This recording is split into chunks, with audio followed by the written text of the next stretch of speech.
संतोषम परमम सुखम। कहते हैं संतोष में ही परम संतुष्टि है, आत्म संतुष्टि है। लेकिन आज का जीवन इतनी भाग दौड़ का हो गया है कि जीवन में सब कुछ है लेकिन संतुष्टि नहीं है। दोस्तों, क्राइम स्टॉप के शो में आपका हार्दिक स्वागत है। नमस्कार, प्रणाम, नमन करता हूं मैं आपको। मैं हूं आपका रवि किशन। जिसे देखिए वो अपनी ख्वाहिशों के पीछे भाग रहा है। अपनी ख्वाहिशों को पूरा करने के लिए इंसान स्वार्थ का वो पुतला बन जाता है कि किसी भी मजबूरी का फायदा उठाने में भी पीछे नहीं हटता। वो कोई भी रास्ता पकड़कर अपनी ख्वाहिशों को पूरा कर लेना चाहता है। उसे इस बात का भान तक नहीं होता कि अपनी ख्वाहिशों के पीछे भागता भागता भागता वो कहां पहुंच जाता है। हमारी आज की कहानी इसी विषय पर आधारित है। आइए देखते हैं क्राइम स्टॉप। आप रहिए सुरक्षित।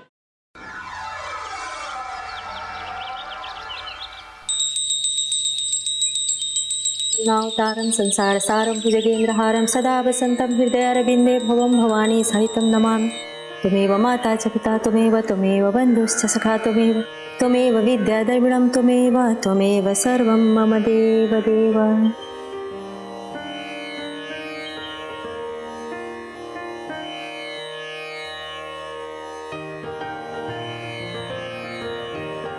ये लो प्रसाद।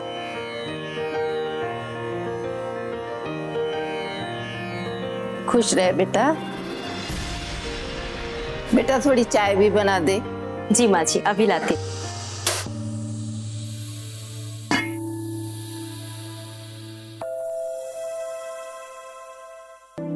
क्या कर रहे हो? क्या कर रहा हूँ मतलब? अरे माँ जी देख लेंगी। तो देखने दो। अपनी बीवी से प्यार कर रहा हूँ मैं। अरे चुप। क्या कर रहे हो? और प्यार करना कोई गुनाह थोड़ी है।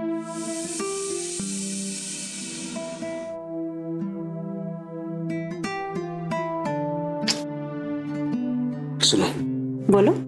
शाम को जल्दी आ जाऊंगा। ठीक है। फिल्म देखने चलते हैं। तू और मैं, हम दोनों। ठीक है। अब बस करो, जाओ। अरे लेट होगे।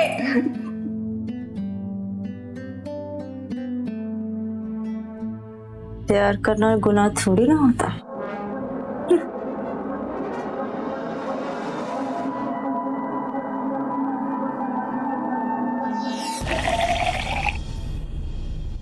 ये लीजिए मम्मी जी आपकी चाय।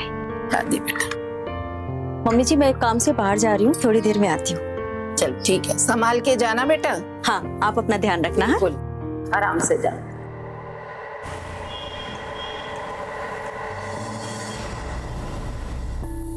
कैसा लग रहा है? कुछ ठीक फील हो रहा है? अभी भी पूरी तरह से ठीक नहीं हुए हैं। मन में ठटका सा लगा रहता है। आप वही दवाई दे दीजिए, उससे हमें काफी अच्छा महसूस हुआ था। ठीक है, तो अंदर लेट जाइए, एग्जामिन कर लेते हैं। ठीक है। आइए।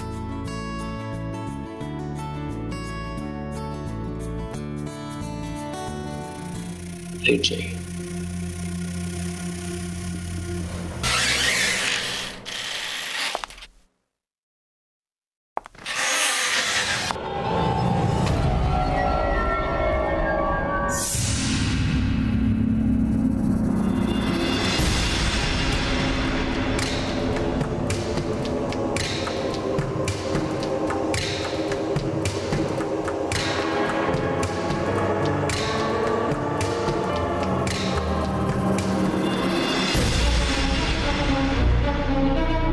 सारी एनर्जी दूसरों पे लुटा दोगे या हमारे लिए भी बचा के रखोगे? वैसे कुछ पेशेंट्स और हैं बाहर दवाई वाले। तुम्हारे लिए ना कुछ नहीं, तुम्हारा काम ठीक ढंग से नहीं कर रही हो। सब पुरानी महिला और खास करके ये मृदुला, ये वो बर्फ का गोला है जिसमें ना मिठास बची ना रंग। अब क्या आदमी बर्फ चूसेगा? इसे दोबारा मत बुलाना प्लीज। ठीक है बॉस, जैसा आप कहें। वैसे एक दो केसेस हैं, सिर्फ बॉटल में उतारने की देरी। बहुत ही जल्द मैं आपको खुश कर दूंगी। वैसे कल का दिन दूर नहीं है, देखेंगे। ठीक है, भेजो दूसरे पेशेंट्स को। देख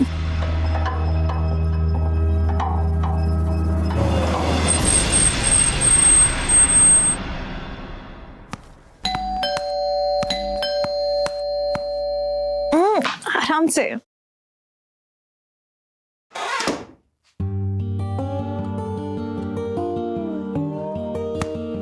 आप बैठो, मैं आती हूँ एक सेकंड। एक मिनट। हाँ, मेरे तेंदुलकर का क्या हाल है? प्रैक्टिस जोरों पे है?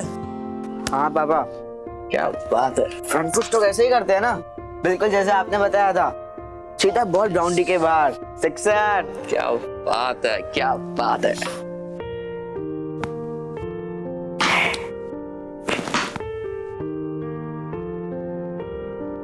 लीजिए, हम आपके लिए खाना लगा देते हैं, आप जल्दी से फ्रेश हो जाइए। पापा जल्दी आने वाले थे, लेट क्यों हो गया? क्या करे बेटा, पेशेंट्स बहुत थे ना, बहुत बड़ी जिम्मेदारियों का काम है। खाना लग गया है, आ जाइए जल्दी फ्रेश होके।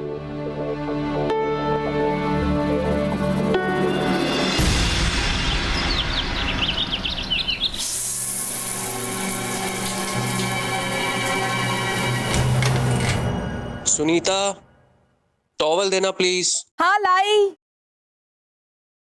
जल्दी। लाई बाबा। ला। अरे दो।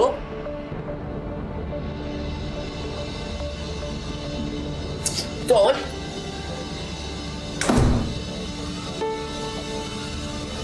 सुनीता, समझा करो। सुनीता, सुनीता।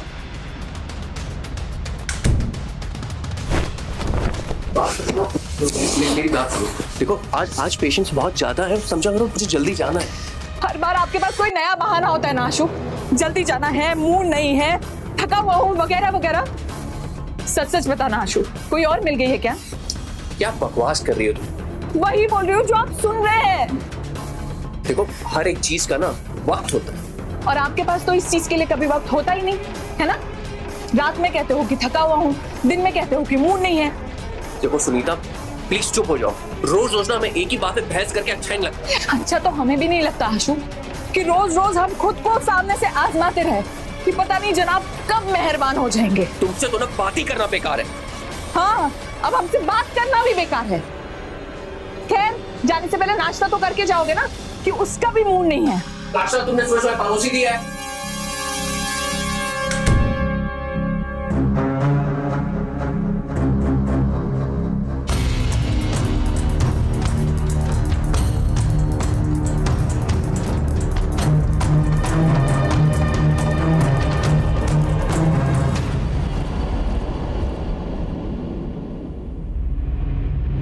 मैडम जी, मैडम जी,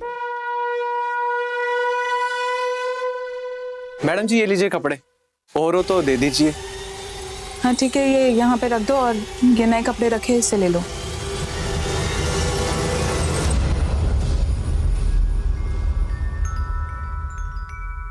मैडम जी पैसे।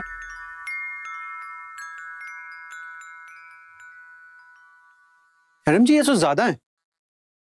आप ठीक तो है ना? उदास लग रही हैं। कल सुबह कपड़े देकर चले जाना।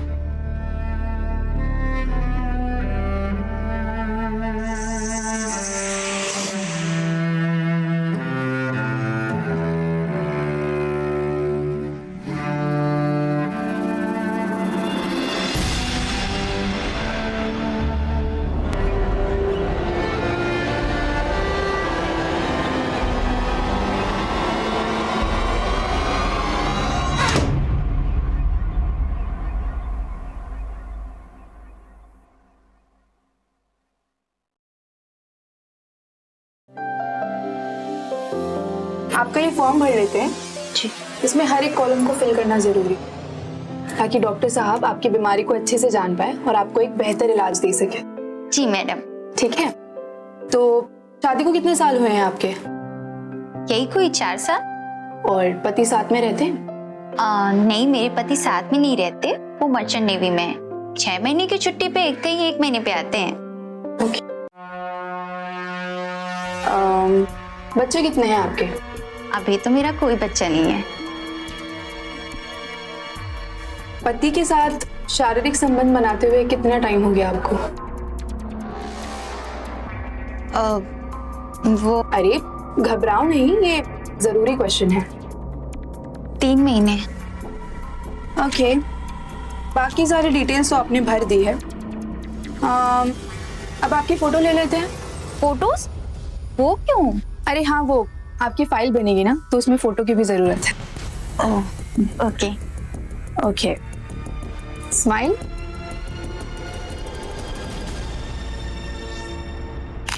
क्वेश्चनर के बेसिस पे मैंने इस लड़की को शॉर्टलिस्ट किया है। नाम सोनम गुप्ता, उम्र 24 साल, हस्बैंड मर्चेंट नेवी में, न्यूली मैरिड है, लेकिन दिखने में ठीक ठाक है। तुम्हारी खुशियों का ना कितना ख्याल रखती हो? खुशियों के साथ साथ हमारा भी बहुत ख्याल रखती हो। भाई गर्लफ्रेंड हो तो तुम्हारे जैसी। इंसान को खाने की भूख होती है और हमें खा जाने की होती है। हमें भी तुम्हारे साथ बहुत मजा आता है। जो भूख तुम्हारी पत्नी नहीं मिटा सकती, वही प्यास हमारा पति नहीं मिटा सकता। बस इसलिए तो उसे छोड़ा, सिर्फ तुम्हारे लिए।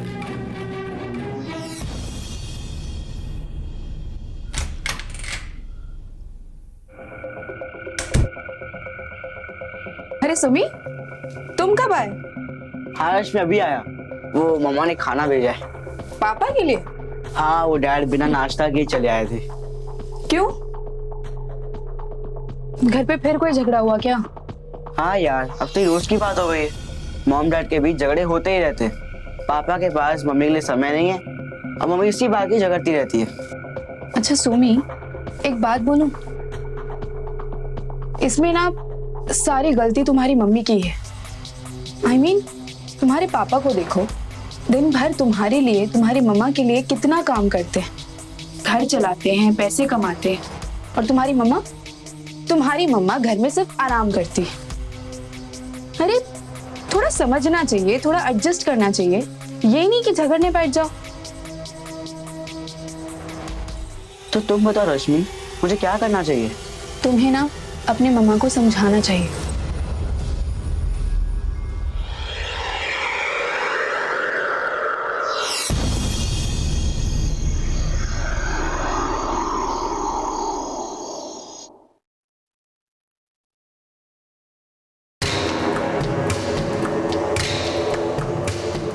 आशु। बोलो ना। आशु। क्या है? क्या है क्या है क्या है? आशु।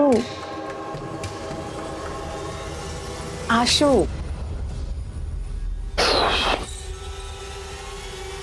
आशु। क्या है? क्या है? हाँ। आशु।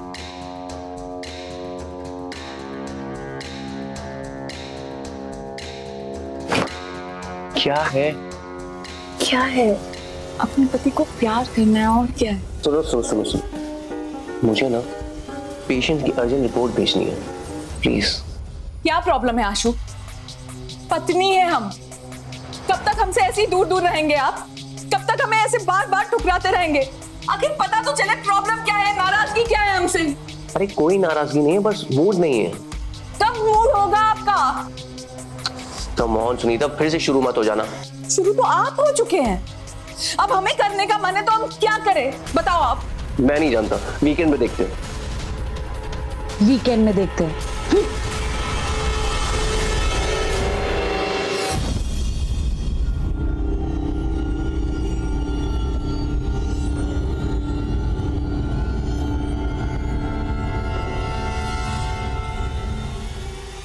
साड़ी पे। अच्छा मैं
फिर मिलना चाहते? ये मृदुला कौन है? फोन तो लाओ हमारा। पहले हमें ये बताओ, ये मृदुला है कौन? ये क्यों मिलना चाहती है आपसे कल? ये इसी से चक्कर चल रहा है ना आपका? यही है ना जो हमारी जिंदगी बर्बाद कर रही है? बकवास मत करो, हम एक डॉक्टर है, हमारे पेशेंट हमें फोन करते रहते हैं। इसका मतलब ये नहीं कि हमारा किसी अफेयर चल रहा है। अच्छी तरह से जानते हैं हम आपकी जिंदगी में क्या चल रहा है। तुमसे तो ना बात ही करना बेकार है।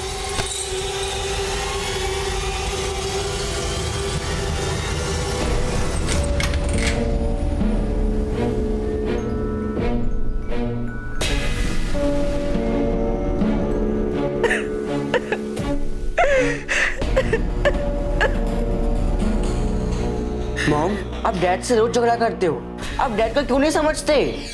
तुम समझना चाहते हो ना, हम तुम्हें समझाते। मुझे कुछ नहीं सुनना, कुछ नहीं समझना, बस आप झगड़ा मत करो।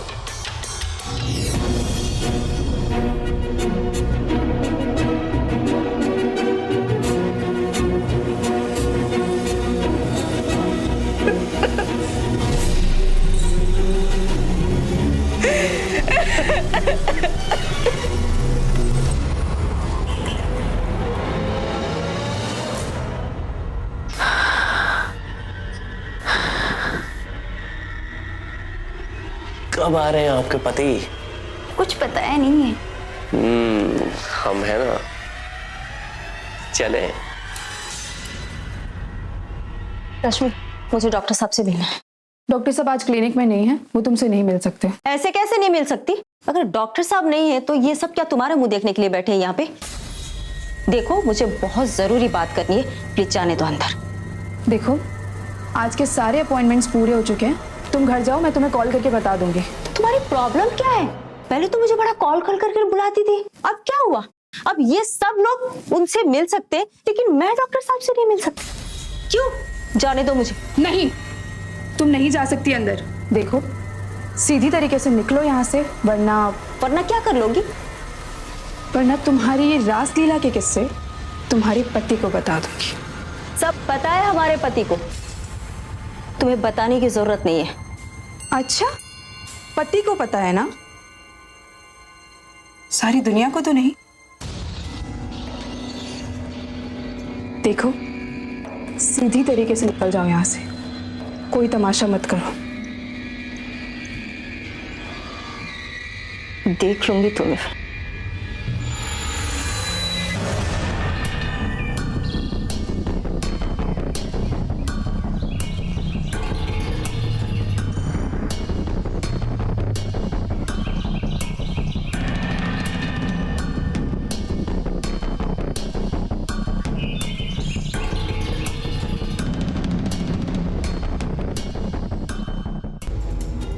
एक तरफ मृदुला जो अपने पति और गृहस्थी से खुश नहीं थी, अपनी अधूरी इच्छाओं को पूरा करने के लिए डॉक्टर आशुतोष का सहारा ले रही थी। दूसरी तरफ डॉक्टर आशुतोष अपने घर में सब सुख सुविधाओं के होते हुए भी अपनी पत्नी की भावनाओं को कुचल रहा था। उसकी प्रेमिका रश्मि खुद भोली भाली या यूं कहें कि हालात में उलझी हुई महिलाओं को मनोरंजन का साधन बनाकर पेश कर रही थी। उनकी भावनाओं को, उनकी कमजोरियों को निशाना बनाकर उन महिलाओं का इस्तेमाल किया जा रहा था। इनमें हर कोई दोहरी जिंदगी जी रहा था, लेकिन ये सब भूल गए थे कि दो नाव की सवारी कितना घातक हो सकती है और जब कभी ये राज खुलेगा तो इसके परिणाम क्या होंगे, आइए देखते हैं। हाँ जी। दवाई खा लो, आराम से।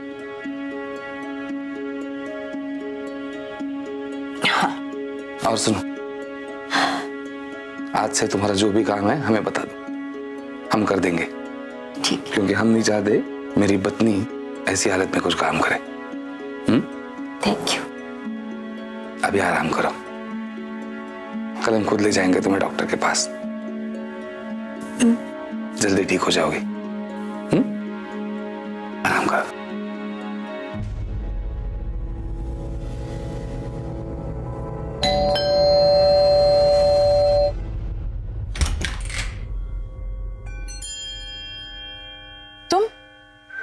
तुम तो आज सुबह ही कपड़े देकर गए थे ना, तो फिर अभी? माफ कीजिए मैडम, मैं आपको बिना बताए आ गया। वो क्या है ना कि जब उस दिन साहब आपको गुस्सा कर रहे थे ना, मुझे बिल्कुल अच्छा नहीं लगा। जब हमने कह दिया था कि तुम सुमित के ओपन डे में चली जाओ तो तुम गई क्यों नहीं?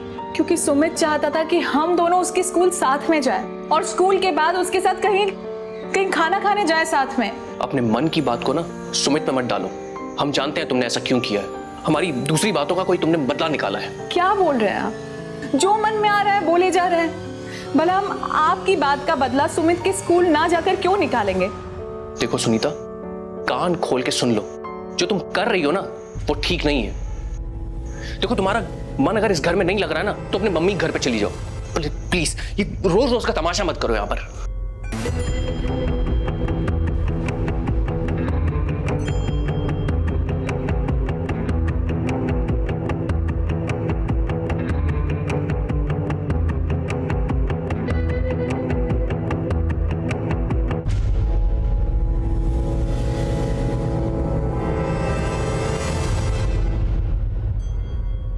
इससे पहले भी 1-2 बार मैंने देखा है जिस तरह वो आपको गुस्सा करते हैं। ये आपके साथ अन्याय हो रहा है।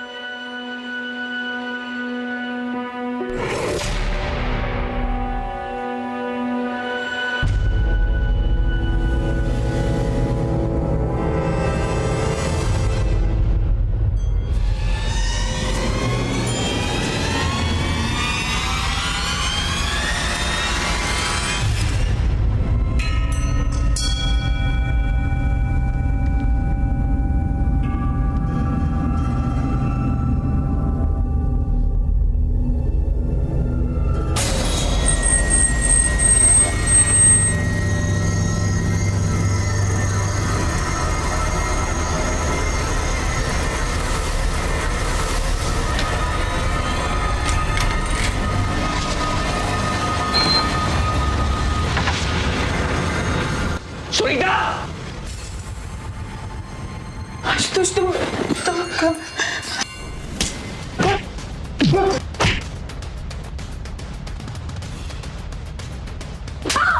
ये सब करने की तुम्हारी हिम्मत कैसे हुई? बस करो आशुतोष, आपको कोई अधिकार नहीं है कि आप कुछ भी बोलो। आपको तो हमारी परवाह है नहीं। कम से कम कोई तो है जो हमारी जरूरतों का ख्याल रखता है। शर्म आया? बेच खाई तुमने? क्या करूं मैं? क्या करूं? आप ही बता दो मैं क्या करूं। बताओ ना। आपको तो हमारा कोई ख्याल है ही नहीं। कभी मेरी परवाह की? आप कभी सोचते ही नहीं कि हमें भी प्यार की जरूरत हो सकती है। बस हमेशा बहाने बहाने बहाने। तो इसका मतलब तुम ये सब करोगी? करना पड़ेगा आशुतोष। क्या कमी है मुझमें? बताओ क्या कमी है? बताओ ना क्या कमी है? हटो!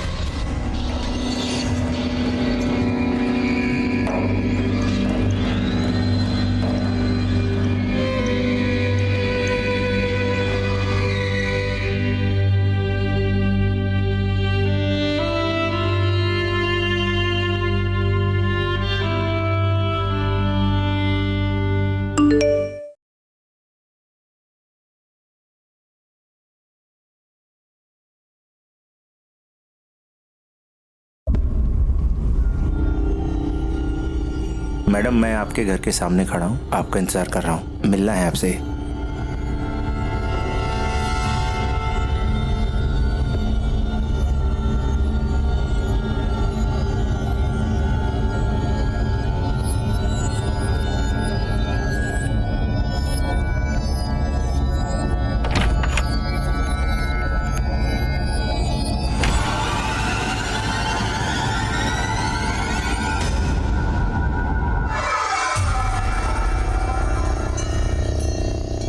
तुम इस वक्त यहाँ पे क्या कर रहे हो?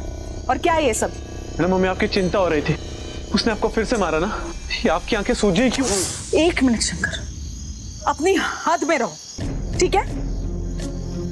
और आज जो भी हमने किया है ना, वो सिर्फ और सिर्फ इसलिए किया है क्योंकि हम अपने पति को ये एहसास दिलाना चाहते थे कि अपनी पत्नी को किसी गैर मर्द के साथ देखकर कैसा लगता है, और कुछ नहीं। हम उन्हें जलाना चाहते थे, उन्हें समझाना चाहते थे, और हम अच्छी तरह से जानते थे कि हमारे पति कब घर आने वाले हैं। और ये सब सिर्फ उन तक हमारे जज्बात पहुंचाने का एक जरिया था और कुछ नहीं। इसका मतलब मैडम आप हमारा इस्तेमाल कर रही थी। उस घटिया इंसान के लिए आपके मन में अभी भी प्यार और भावना है। वो आपके लायक नहीं है। आप चलिए हमारे साथ।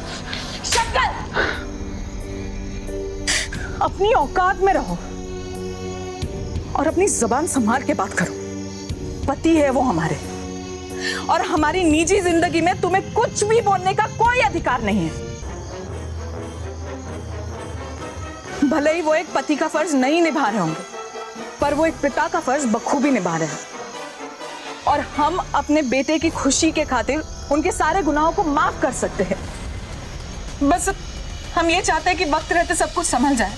सुमित अब बड़ा हो रहा है, बातों को समझने लगा है। इससे पहले कि वो फट पड़े, हम चाहते हैं कि हमारी गृहस्थी हम संभाल ले। बस इसीलिए तुम्हारा इस्तेमाल किया। न इसके अलावा हमारे मन में किसी के लिए कुछ था, न है और न ही रहेगा। और हाँ, हमने तुम्हारा इस्तेमाल किया, माफ कर दो हम, और जाओ यहां से।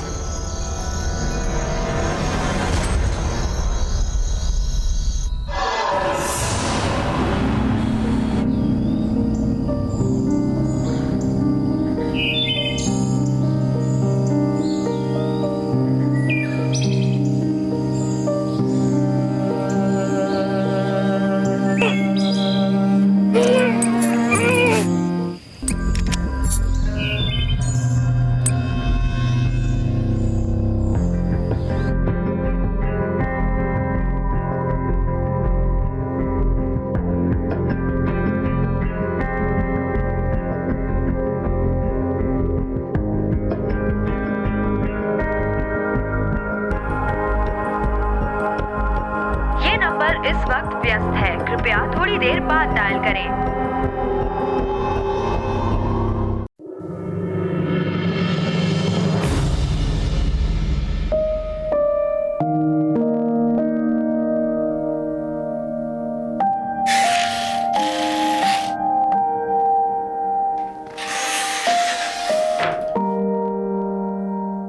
क्या बात है, घर में फिर कोई झगड़ा हुआ क्या?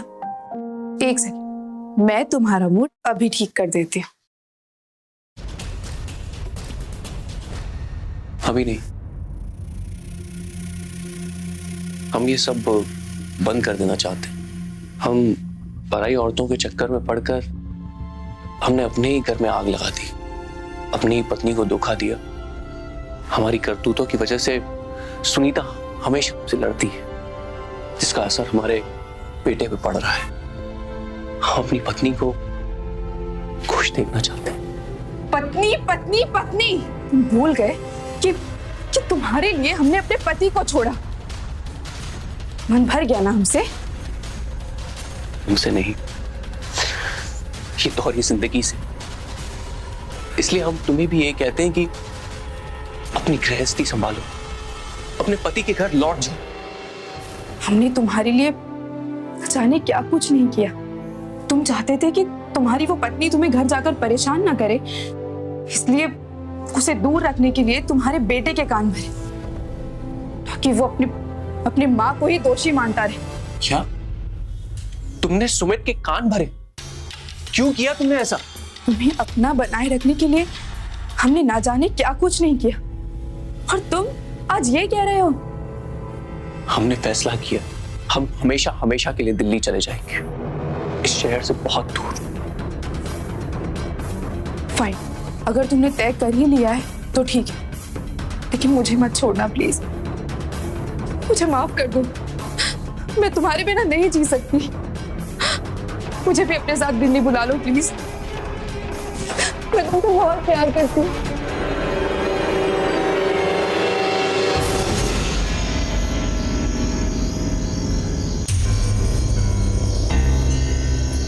मेरा फोन क्यों नहीं उठाते हो? मैसेज का रिप्लाई भी नहीं देते हो। मुझे इतना अवॉइड क्यों कर रही हो? उस दिन मैं क्लिनिक में आई तो मुझसे मिलने से मना कर दी। तुम्हारी प्रॉब्लम क्या है? देखो, इस बात का हमारा कोई संबंध नहीं है। देखो, जो कुछ भी हमारे बीच में हुआ उसे भूल जाओ। अब हम तुमसे कभी नहीं मिलेंगे। ऐसे कैसे नहीं मिलेंगे? जब तुम्हें जरूरत थी तो मुझे कॉल कर करके बुलाया। आज क्या प्रॉब्लम है? मुझे अवॉइड करे जा रहे हो? देखो पृथ्ला, हम दोनों के बीच में जो भी रिश्ता था वो एक जरूरत थी, हवस थी, और ना हमें कोई इस रिश्ते का नाम देना चाहिए। बेहतर यही होगा कि तुम अपने रास्ते, हम अपने रास्ते।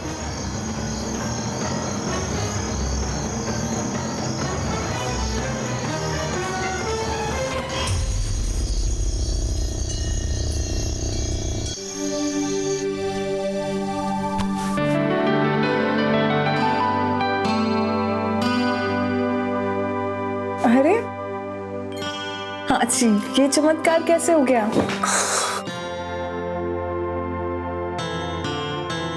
सब तुम्हारा जरूर है।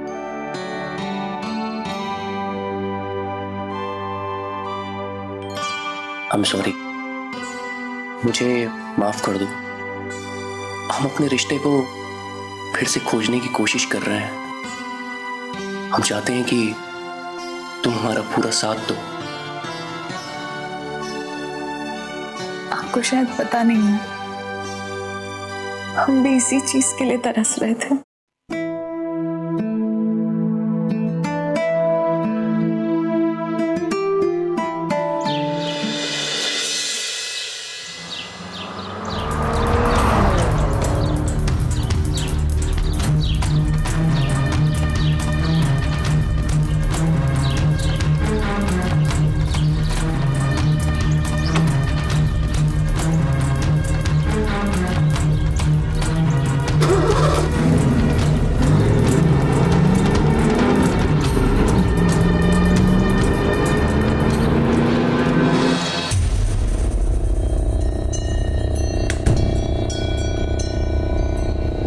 ये वो एक लड़का देखे गया है, कुछ रिपोर्ट है बोल रहा था।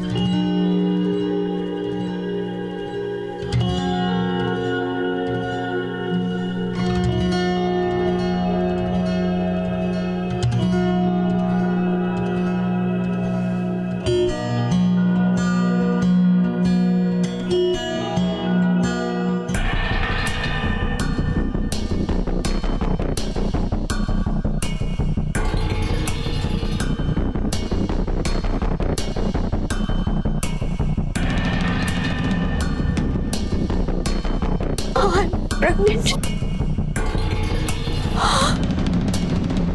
नहीं।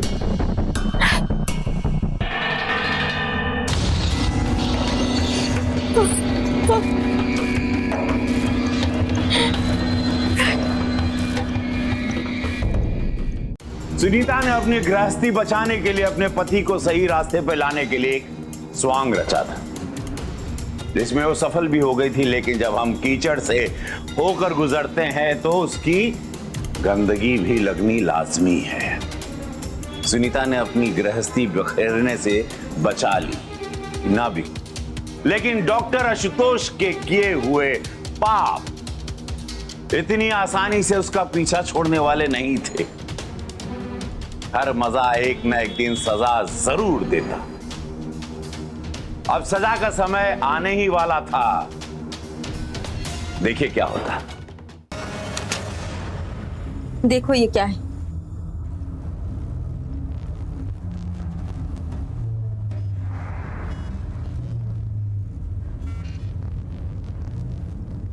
ये तो तुम भी जानते हो ना, इस टाइम पे गर्भपात नहीं कराया जा सकता। नहीं।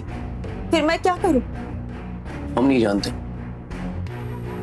देखो मृदुला, हम अपनी खुद की जिंदगी समेटने में लगे हुए हैं। हम हमेशा हमेशा के लिए दिल्ली जा रहे हैं। तुम भी देखो कि तुम क्या कर सकती हो, पर हम शायद तुम्हारी कोई मदद नहीं कर पाएंगे। वाह डॉक्टर साहब वाह, क्या सोच है आपकी।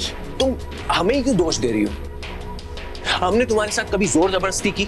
तुम खुद ही हमारे क्लिनिक में आती थी, लाइन लगा के बैठती थी। अब बच्चे की खुशखबरी अपने पति को दो, हमें क्यों परेशान कर रही हो? ये जानते हुए भी कि वो बाप नहीं बन सकते। क्या बोलूं उनसे, क्या कहूं, कैसे मुंह दिखाऊं उनको? देखो मृदुला, हमारी जिंदगी का लेखा जोखा हमें पता है और तुम्हारी जिंदगी का लेखा जोखा तुम्हें पता है। ठंडे दिमाग से सोचो, कोई ना कोई रास्ता जरूर निकलेगा।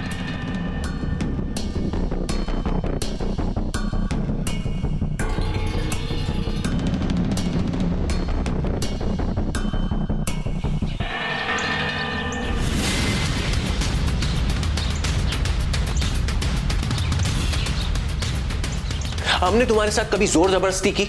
तुम खुद ही हमारे क्लिनिक में आती थी, लाइन लगा के बैठती थी।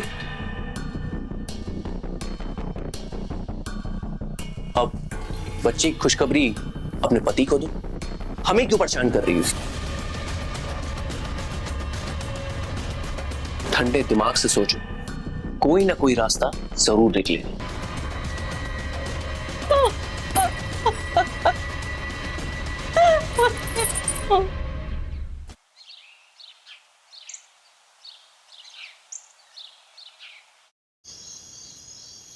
अरे वो कमल भैया का फोन आया था। अच्छा, वो अगले महीने उनके साले की शादी है तो हमें दिल्ली बुलाया है उन्होंने। तो चलते हैं ना दिल्ली, सुमित के डीएसओ के पास। वैसे मैं क्या सोच रहा हूँ कि हम लोग ना दिल्ली शिफ्ट हो जाए, हमेशा हमेशा के लिए वहीं नई जिंदगी बिताएंगे, एक नए तरीके से शुरुआत करेंगे। क्या कहते? सच्ची?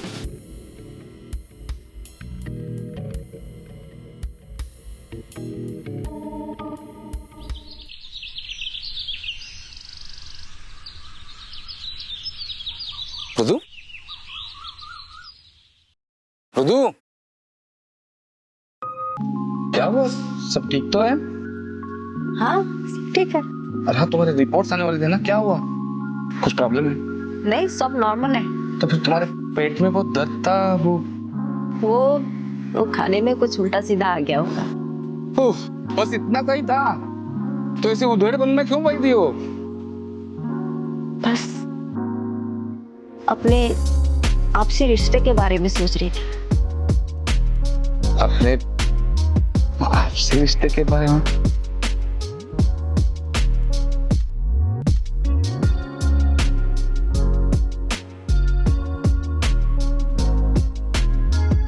खुद एक बात कहूं, जब से तुम हमारी जिंदगी में आए हो ना, हमारी जिंदगी मानो पूरी हो गई।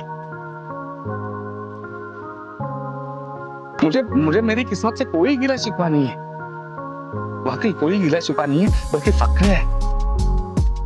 फक्र है कि हमें तुम्हारी जैसी पत्नी मिली।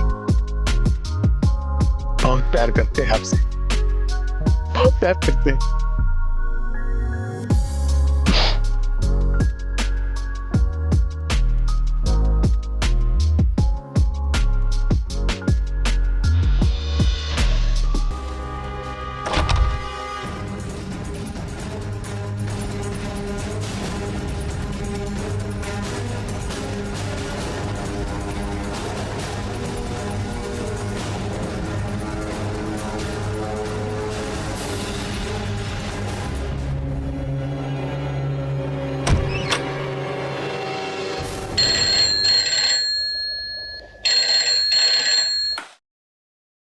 Hello, can police station.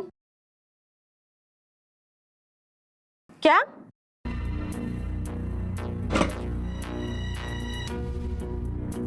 Sir, Ganganagar में एक लाश मिली है। चलो गाड़ी निकल।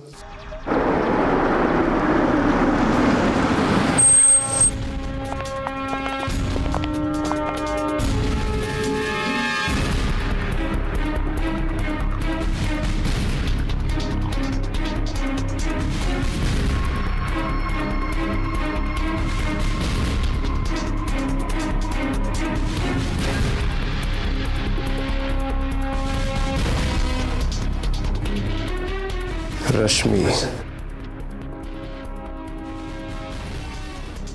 रिसेप्शनिस्ट, डॉक्टर आशुतोष देव क्लिनिक।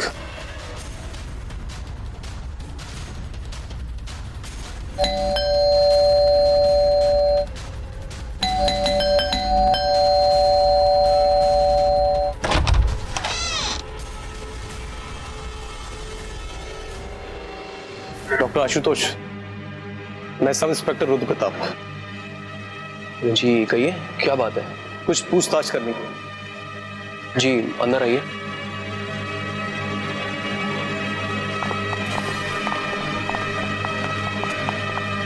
जी बैठिए। डॉक्टर साहब, आपकी क्लिनिक में काम करने वाली आपकी रिसेप्शनिस्ट रश्मि का आपके घर में मर्डर हो गया। रश्मि का मर्डर? ये क्या कह रहे हैं आप? इसी के सिलसिले में बात करनी थी।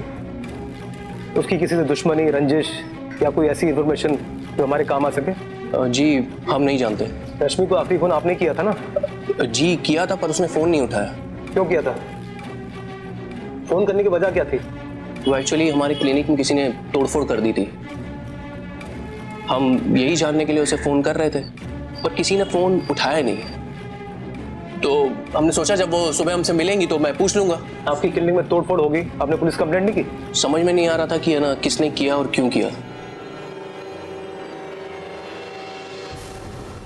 ये मेरी वाइफ है सुनीता। हेलो, मैं इंस्पेक्टर रुद्र प्रताप। आपकी पति के क्लिनिक में काम करने वाली रश्मि का कल रात मर्डर हो गया उसके घर पे। आप कुछ जानती हैं?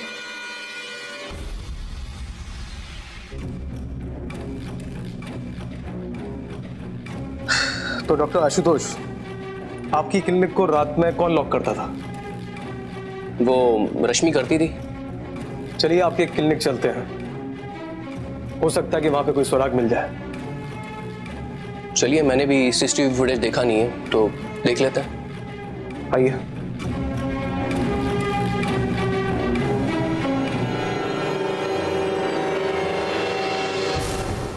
मृदुला,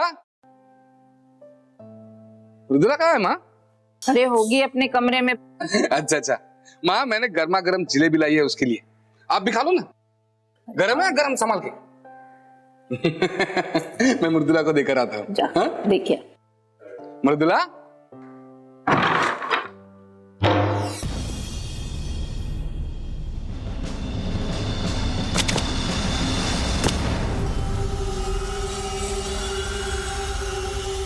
मृदुला,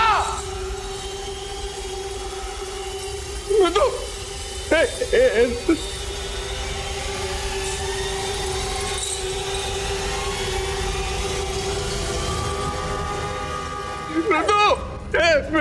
मृदु, चालू, मृदु, मृदु, उठना उठना मृदु, उठना मृदु।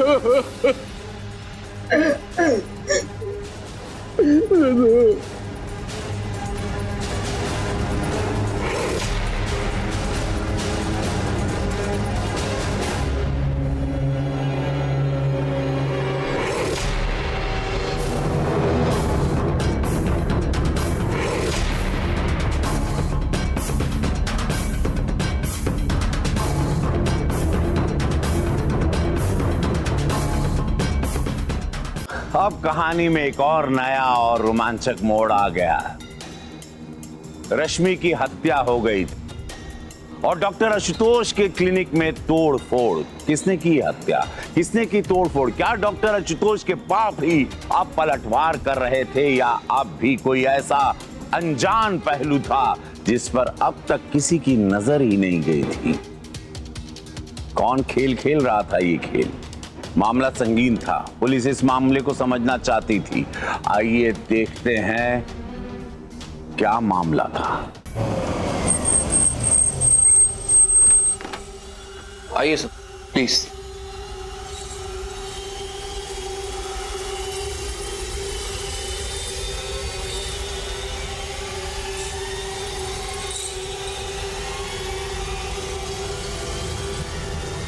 इसकी सीसीटीवी फुटेज का है तो लेके आता हूँ, एक मिनट।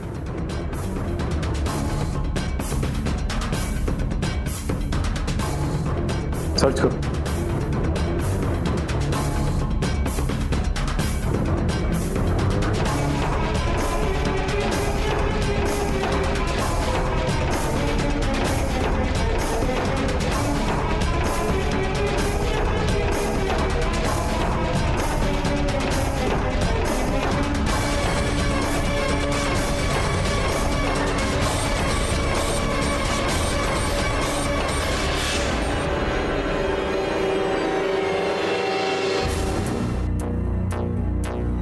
सर ये तो स्त्री वाला, इसमें जानता हूँ।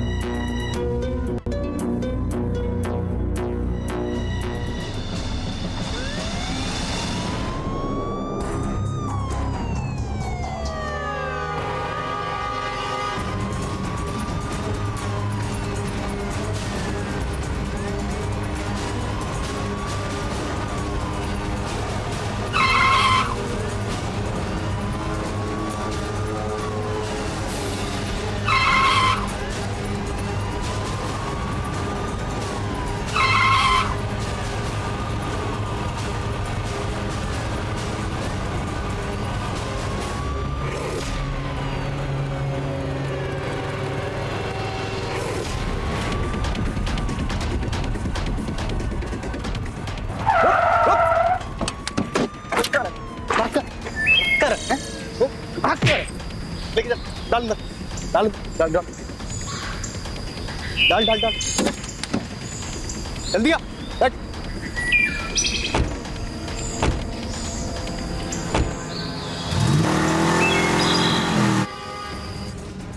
सर मैंने कुछ नहीं किया सर। मैं बताता हूँ तूने क्या किया। डॉक्टर की असिस्टेंट रश्मि को तूने क्यों मारा? मारा? सर मैंने किसी को नहीं मारा सर, माँ कसम सर मैं किसी को जानता भी नहीं हूँ। और मैं रश्मि के, मुझे नहीं पता सर रश्मि कौन है। सर हाँ? उसकी क्लिनिक में क्यों गया था? वहां पे तोड़फोड़ क्यों की तूने? सर मैं डॉक्टर को सबक सिखाना चाहता था। सबक? क्या सबक? सर वो डॉक्टर अच्छा आदमी नहीं है, अपनी बीवी को परेशान करता है, वो हमसे देखा नहीं जा रहा था। अच्छा इधर साले, पति पत्नी के बीच में तू आने वाला होता कौन है बे? तू कौन होता है? क्यों होता? सर हम सुनीता मैडम से प्यार करते हैं और हमसे उनकी हालत नहीं देखी जा रही, इसलिए हम चले गए डॉक्टर के क्लिनिक में। गुस्सा आ गया था सर, हमने कर दिया तोड़-फोड़। हमसे नहीं देखा जाता और हम नहीं जानते सर कि वहां पर कौन काम नहीं। माँ कसम सर हम बेकसूर हैं सर, हमने कुछ नहीं किया सर, हमने किसी का मर्डर नहीं किया है। बेटा तेरी आशिकी तो मैं निकालता हूँ, तू बैठ बैठ।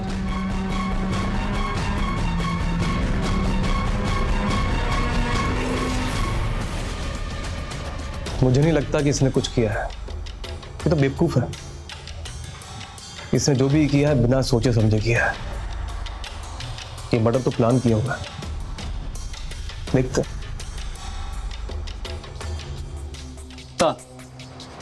ये रश्मि का पोस्टमार्टम रिपोर्ट है। सर मौत सर पे चोट लगने की वजह से हुई है और मर्डर वेपन कुछ तो लकड़ी का बना हुआ हथियार है। चेहरे पे बार बार वार करने से उसके चेहरे पे छोटे छोटे पार्टिकल्स मिले हैं। उसमें एक तरह का ऑयल मिला है जो नॉर्मली नहीं मिलता है। हेलो सर, में झाड़ियों में एक बैट मिला है जिसमें खून लगा हुआ है।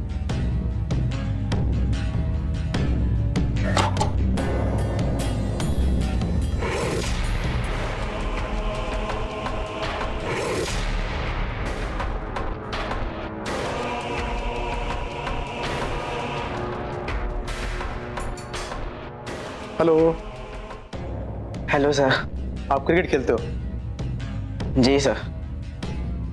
लेकिन बेटा इसमें बैट तो है नहीं। वो मेरे फ्रेंड के पास है। कभी कभी जुर्म खोलना नहीं पड़ता है, वो खुद ब खुद सामने आ जाता है।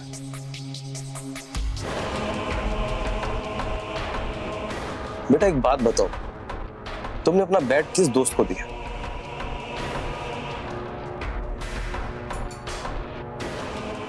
मेरा बैट मेरे फ्रेंड गौरव के पास है। अच्छा इंस्पेक्टर साहब अब से क्या पूछे चले जा रहे हैं? इसका भला इस सबसे क्या लेन देना? सर ये छोटा बच्चा है, आप ये सब सवाल क्यों पूछ रहे हैं इससे? तो झूठ बोल रहा है। इसने अपना बैट किसी दोस्त को नहीं दिया।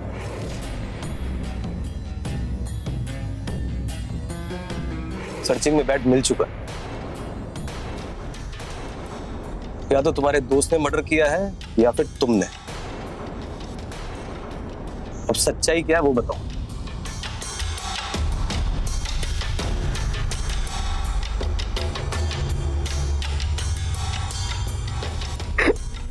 सच बताऊं तो इस सबके जिम्मेदार पापा है।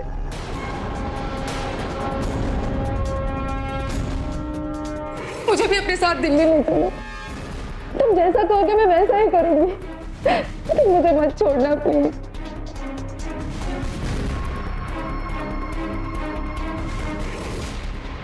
फिर मैंने फैसला कर लिया।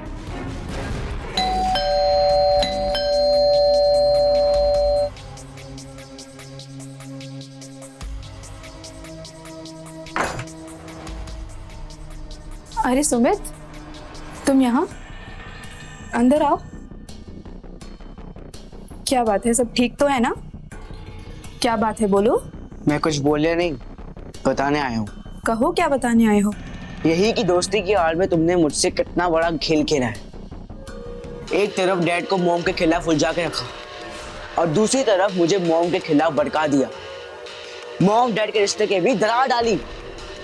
ये सब तुम क्या बोल रहे हो? देखो सुमित, अभी तुम घर जाओ, ठीक है? हम क्लिनिक में बात करते हैं। Shut up! मैंने कल तुम्हारा असली रूप देख लिया है। देखो सुमित, जो कुछ भी तुमने देखा या सुना वो सब सही नहीं है। तो क्या सही है? मुझ बेवकूफ को अपनी माँ के खिलाफ भड़काना सही है क्या? मेरे मॉम डैड को एक दूसरे से अलग करना सही है? मुझे लगा तुम मेरी दोस्त हो, वो दोस्त जिससे हम दिल की बात करते हैं। तुम्हें सब कुछ बताया, तुमसे एडवाइस मांगी और तुमने हमारे ही मन में हमारी माँ के खिलाफ जहर भर दिया। मैंने ऐसा कुछ भी नहीं किया है। सारा दोष तुम्हारी माँ का ही है। वो तुम्हारे पापा को खुश नहीं रख सकती तो इसमें मैं क्या कर सकती हूँ?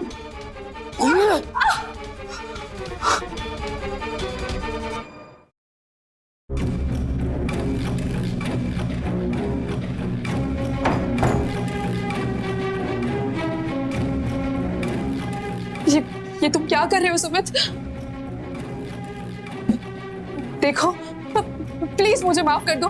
मैं ऐसा आपसे कुछ नहीं करूंगी। मैं तुम्हारे पापा से भी नहीं मिलूंगी। मैं तुम्हारी मम्मी को भी सॉरी बोल दूंगी। मैं ये शहर छोड़कर चली जाऊंगी। सुमित, सुमित प्लीज ऐसा मत करो। सुमित नहीं, कोई बचाओ मुझे प्लीज।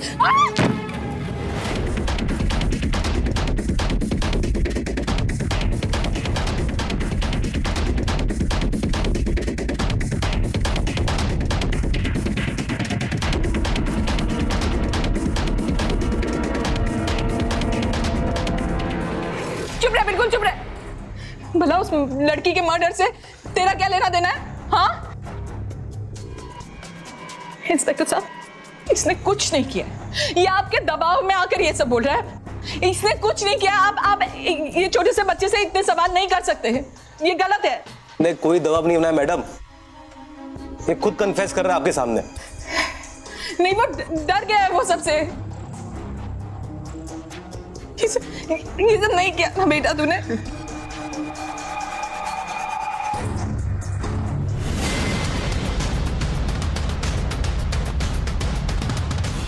तूने क्यों किया ऐसा? क्यों किया? क्यों किया? तुमने उससे ये सब करवाया आशुतोष। तुमने उससे ये सब करवाया। तुमने इससे ये सब करवाया। अच्छी भली जिंदगी बर्बाद करके रख दी तुमने। सब खत्म कर दिया। मुझे नहीं पता था एक बाप के गुनाह की सजा बेटी को इस तरह भुगतनी पड़ेगी।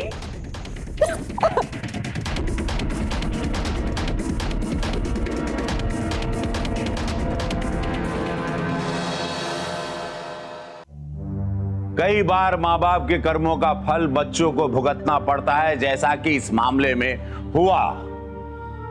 आशुतोष ने अपने आप को बदल डाला, लेकिन इंसान को उसके कर्मों की सजा मिलती है, चाहे जैसे भी मिले।